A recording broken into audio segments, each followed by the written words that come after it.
Welcome to the Bar for Bar podcast. It has been so long since I last said that.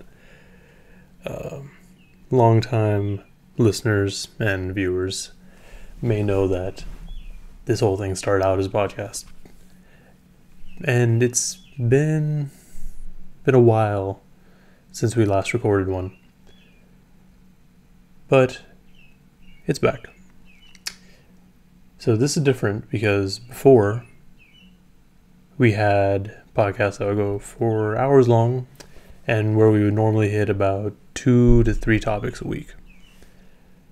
This time around though, we're going to keep it a little bit shorter and it's going to be focused on just a singular topic. We're going to aim for like 20 to 30 minutes. The biggest thing this time, and the biggest difference between this and the other videos that I've been doing, is that this is going to be really focused on just one topic where I'm going to talk at y'all for almost half an hour. This is also different from the reviews in the weekly because I don't really feel like I have the opportunity to fully go through what I want to talk about in those. So this gives an outlet. And hopefully it's interesting enough for you guys to actually pay attention to. With that said, the topic this week is going to be KRIT WUZ HERE. This is the 6th mixtape from Mississippi rapper Big K.R.I.T. And this mixtape dropped May 4th, 2010. Now if you're looking at the day that this was uploaded, you'll see that it is May 11th, 2020. A whole 10 years and 1 week later after it was dropped. So this is basically in celebration of its 10-year anniversary. Plus, Big K.R.I.T just announced that he's going to be releasing KRIT WUZ HERE on streaming. So everyone gets to listen to it at higher quality than what it came out with. So KRIT WUZ HERE came out May 4th, 2010, and it features Wiz Khalifa, Currency, Smoke DZA, and Devin the Dude, all of whom still continue to work with Big K.R.I.T today. Another thing of note is that this project, like most other Big K.R.I.T projects, is pretty much fully self-produced.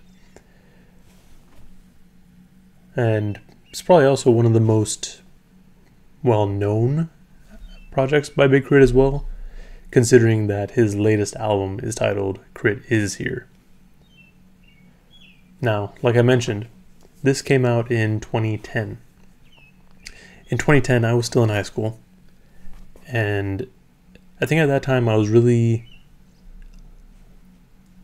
kind of trying to figure out what sort of music I really liked. I was going through that phase that everyone goes through where they're like, oh, I don't like the mainstream. I only like the underground. The underground is where it's at. Support real lyricism. And you can, that's totally fine. But yeah, as I got older, the mainstream's not that bad. But yeah, I was mostly listening to underground music at that time. And typically the artists I would listen to would be like MF Doom, Atmosphere, Slaughterhouse, Razcast, Tech 9. So a lot of people just kind of everywhere. And one thing that I've noticed is that I was listening to artists kind of all over the place. So I had people from the West Coast, I had people from East Coast, I had people in the Midwest. But the one region that I didn't really have any music from was the South. And that's not really to say that I was avoiding the South by any means. Like, that's actually not the case at all, because at that time T.I. was still one of my favorite rappers. But it just so happened that I wasn't really paying attention to where these rappers were coming from. And that really didn't become anything that I paid attention to until really the last couple of years. And it's not like I go out of my way to say, oh, I'm only going to listen to West Coast rappers, or I'm only gonna listen to East Coast rappers. It just happens. So when this album came out, I actually didn't listen to it right away. I actually first heard of it a couple years later, or late 2011, I think. And that was from a friend who posted one of the tracks from the album on Facebook. I know it's from this album because I remember the artwork. I mean, the artwork's really memorable. But I think the track was Victorious, because it was one of the tracks where he was either mostly a cappella or almost a cappella, which Victorious definitely is. But yeah, it started off with that track. And once I heard that track, I was like, oh, I like this. And I didn't really care where he came from, but that track was completely him just saying, yeah, I'm from Mississippi. Now, after I heard that track, I did what anyone who finds a new artist should do, and go and listen. I went and listened to the rest of the album, or mixtape. Also, I'm going to keep calling it an album because that's what KRIT calls it, and that's what I'm used to calling it. Although it's, I guess, technically a mixtape. Yeah, you know. But anyways, I went to go listen to the rest of the album, and when I listened to the first couple of tracks, I was confused because you get the first track, which is Return Forever, and that's a very typical Southern sounding track. I mean, it starts off with them yelling, "It's Return of Forever, hope."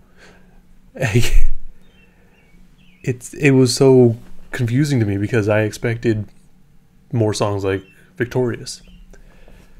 But I was like, fine, I'll keep listening. I'll give it a shot. I mean, he might just be the type of dude to do multiple things like that. And it turns out he was. Although that wasn't really evident until later on in the project. Because the next track was country shit. And that, I mean, now it's something that I love. But like back then I was like, oh, I don't like this. So I was starting to feel like, I don't know if I'm going to like this. And then when it went to Just Touch Down, I'm like, okay, I mean, this is a little bit better. And like I said, that's how I felt then. But it definitely started to shift once we got to Hometown Hero. Let's see.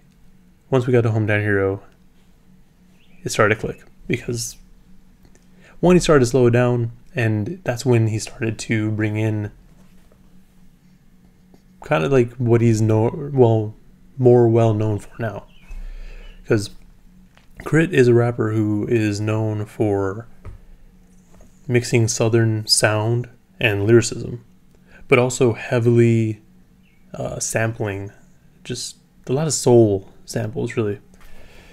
And that's really evident here because there's a lot of soul on it. But yeah, once it started going over to like Hometown Hero and Victorious, I'm like, oh yeah, this makes sense. And what I fully gained from this album when I listened to it the first couple times is how inspiring it was, because KRIT on this came with a lot of hunger. He had something to prove. He wanted to say that he's going to be on top. Hence the name of the track, See Me on Top. But like, he was still trying to prove himself. And even like KRIT then, like last week when it was the actual anniversary, went to Twitter and he mentioned like just some of the backstory regarding this album.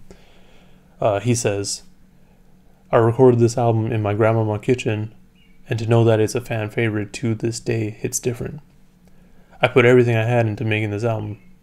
I used was because this could have been the last project I put out if things didn't take off.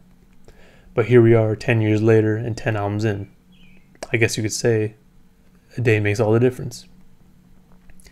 And then he goes on to thank everyone who's been supporting him and supporting the project itself.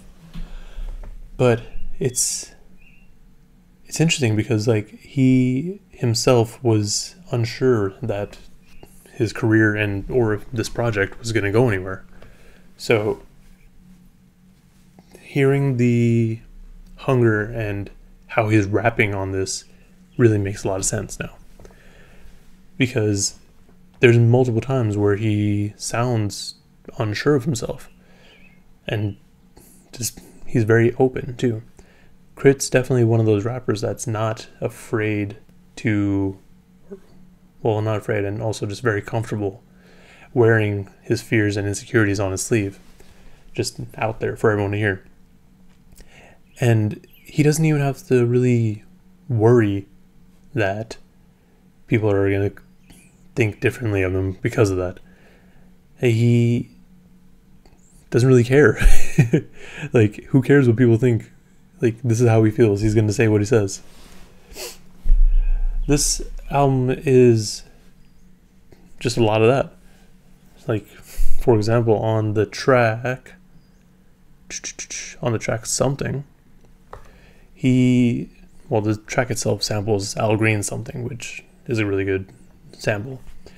But the track itself is going into his insecurities with music and how he doesn't think that it's gonna go anywhere, or it might not go anywhere. And he hopes that people would be able to relate to his music, or just like it and relate to him. He says, in this music and in my soul, the thought that I might not blow, the shit keeps on bothering me, and I don't know how long I can keep on like this. He also goes on to mention other things that just bother him in general, but like that line in particular really stuck out because at this point he was rapping for 5 years, and he had put out, I mean, this is a 6th mixtape, so he had put out 5 mixtapes prior to this. But it felt like he was leaving this one for like the major audience. Like, this is the one that he's like putting all his work into, and he really hopes that people would like. And I think it did a good job because coincidentally, the same month that this mixtape dropped, he got signed to Def Jam. Now, that's another story and another issue with him and Def Jam, so we're not going to really get into that now, but like this project might have helped open doors for him with that. Hell, I mean, he said it himself, this project's a fan favorite. Like, and he named his latest album K.R.I.T Is Here because he's finally, like, he's here. He ain't going nowhere. But going through the rest of the album, like I mentioned, the first few tracks were very Southern influenced, and that's fine. Like, now I actually really do enjoy those tracks, and even Country Shit, which was, I believe, the single for this project, that went on to be remixed by Ludacris and Bun B. And I think K.R.I.T has another track with with Ludacris, but it has plenty of tracks with Bun B, and he even produced, or executive produced and produced, a lot of Bun B's latest album. So you can see that the relationship is still there all these years later. If you haven't checked that album out too, do it. It's good. But it's crazy. Like, he has a lot of, he networks a lot in the South. So he's still around. He's not going to go nowhere with that. But yeah, going on, Hometown Hero. This track, when I was listening to the album, really made me start to understand K.R.I.T. Because, like I mentioned, the only exposure to Big K.R.I.T I had up until this point was the Victorious track. And that track's cool, and it gives you a good idea about him, but Hometown Hero, I feel, actually does a better job. On Hometown Hero, he's basically saying that he's treated as a hometown hero because there's no one really from Mississippi that's doing stuff like him, and how having that status can be a little stressful. Like he has to kind of live up to the expectations. And I mean, I think he does a good job because, shit, look at him now. But then it goes on to Victorious, which I mentioned before. That track, it's basically just K.R.I.T rapping straight through, and he's saying how he's basically going to be trying to put Mississippi on the map because all these other states in the South have recognition, like Texas, Memphis, well, Tennessee, I mean, Louisiana, obviously Georgia. Atlanta, Georgia is the Mecca, so everyone knows Atlanta. But no one really thinks of Mississippi when they think about Southern music. So that's what he's doing on this track. And like I mentioned on my John Connor review, if you haven't checked that out, go do that now. Or I'll wait till I'm done with this, actually. Then do it. But on, like, he managed to make a beat that really doesn't sound too crazy. Like, it's a really simple beat. But because of the way he was rapping on it, it made the song so much better. And actually, a lot of times, like, you need a song that, or you need a beat that accompanies this sort of song. Like, he's just spitting. Like, he wants the main focus to be the lyrics. He doesn't, like, he can do the beat. Like, he's already proven that on the first, like, 5 tracks. And he continues to prove that throughout the album. But, yeah, no, this is where he's like, no, this is what I'm trying to do. Mississippi's going to be on the map. You're going to see me on top. Which, coincidentally, is the next track. See Me on Top is exactly what it sounds like. It's a really braggadocious track where K.R.I.T's like, you gonna see me up here, I'm gonna make it up there, and then you'll see. Like, he's basically saying to all the haters and all the people who don't believe in him, he's like, I'm gonna make it. So fuck whatever y'all saying. And yeah, like, that's where he's still super, like, braggadocious, I guess, for lack of a better word. The album then goes into the next track titled Glass House, which features Currency and Wiz Khalifa. It's honestly not my favorite track, but it is pretty solid. And like I mentioned, like, Currency and Wiz Khalifa, they continue to collaborate with him. The next track I've already mentioned is Children of the World. And I really like that track because he kind of takes, like, a whole worldview, I guess you could say. Like, he's talking about everything. Like, he's not just saying stuff about him. He's talking about, like, the state of the world at that point, and how he actually says, tired of the day, forever scared of tomorrow, where's a scale I could borrow, cause living ain't cheap, I dropped out of school pops cause college ain't free, plus college ain't me. So he's saying on this track that he could have gone the college route, he could have been chilling, he could have gotten a degree, could have been working, wouldn't have to struggle as much for money, but college ain't free.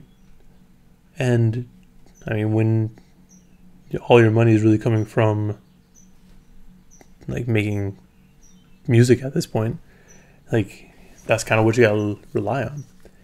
He also does a really good job of saying, like, that you don't necessarily have to go for what everyone expects you to do, because maybe it's not good enough, or maybe it's just not as interesting. And personally, I feel like if you're going to be doing something, you should do it because you want to. Like, in the case of this track, let's say, K.R.I.T is happiest when he's rapping and making music. So he doesn't want to change that. Plus, like, I feel if you are working towards something that you really want to do, you're going to be making yourself the best you possible. So that just benefits everyone around you as well. Plus, you're going to be a lot happier. So that's, that's really what matters. Moving on, though. After Children of the World, the next track is titled They Got Us. This is the probably the first time that you really hear a good amount of storytelling from K.R.I.T. And he actually does a really good job. There's a couple different situations in this where, like, he's basically just telling the story of a couple people. The main one being this guy who cheats on his girl, and then, like, the person that he cheats with gets AIDS, and she got a family. What's she gonna tell her husband? They got us all fucked up. And this track actually feels like a prequel or prelude to I think it's What the Fuck We Gonna Do Now on King Remembered in Time, that dropped a couple of years after this. This is like, K.R.I.T does a really good job of storytelling in this form of like spoken word. And although this track is a little more rap than spoken word, like, it definitely has elements of spoken word, and like, it's there. And even the beat too, like, it's pretty quiet, so it fits the mood of the song really well. And then the next track, is Good Enough. And I really do like this track too, because it starts off with him saying, "Life is funny, ain't it? 'Cause I don't think this is my parents' dream for me." So it's good because he acknowledges that he isn't doing what people want him to do, just like on the previous track. But he's happy with it. Like, this is what he enjoys. He wants, like, this is good enough for him. Like, he ain't gotta be like hella rich or like work for something like that. Like, he is happy doing what he's doing. And like, even if there's stuff happening in life that he can't control, he understands that.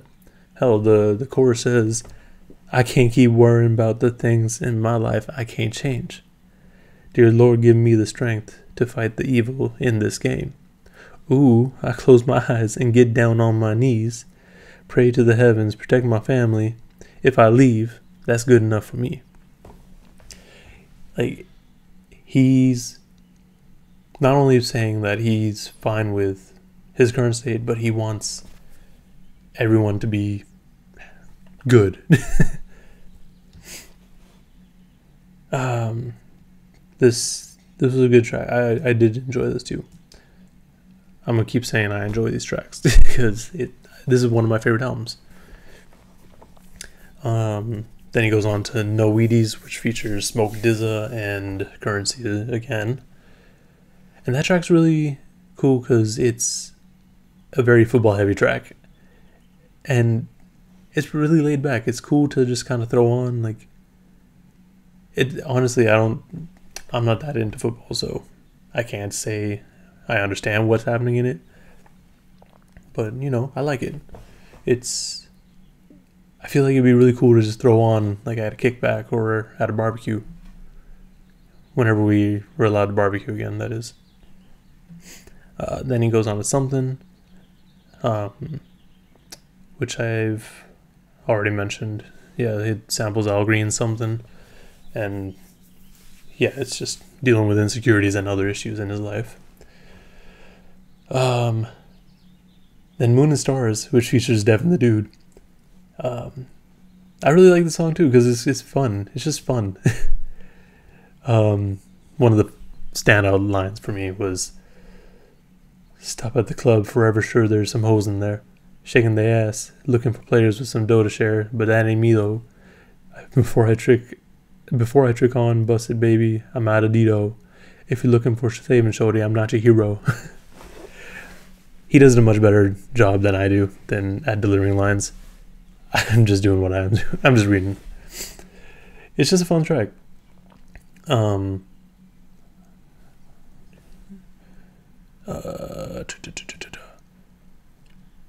Then let's see. The next track we got is Never Go Back. And now I understand, like, this one was good because it's just kind of talking about his upbringing, I guess you could say, and how just life when he was young, basically the good old days. It is a really good track too. Like, I can't say much about it because, to be fair, like, when I listen to it, it kind of fades away to me. That doesn't mean it's a bad track. I really do enjoy it when I fully listen to it. But, it's just him talking about life when he was growing.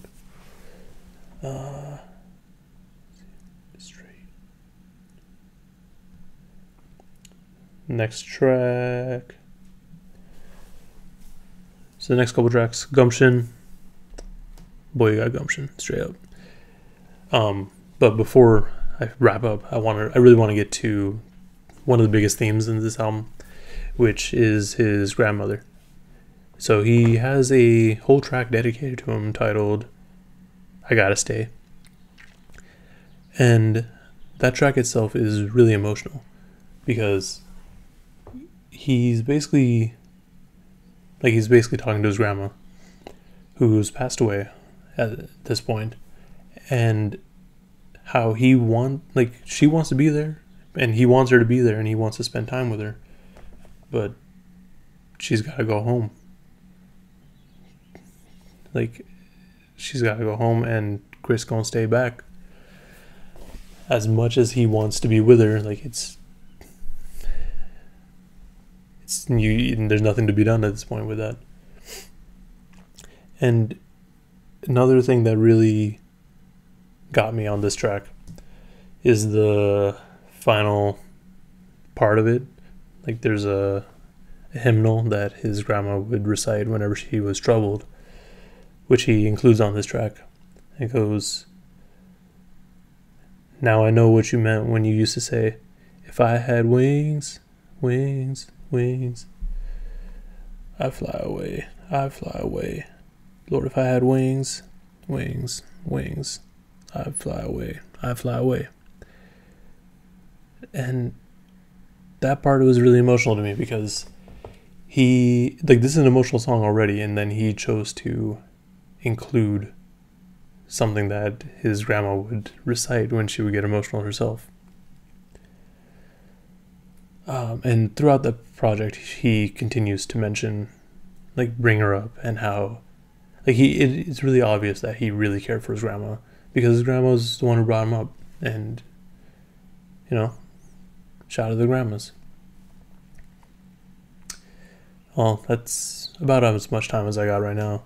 So, thank you for joining me.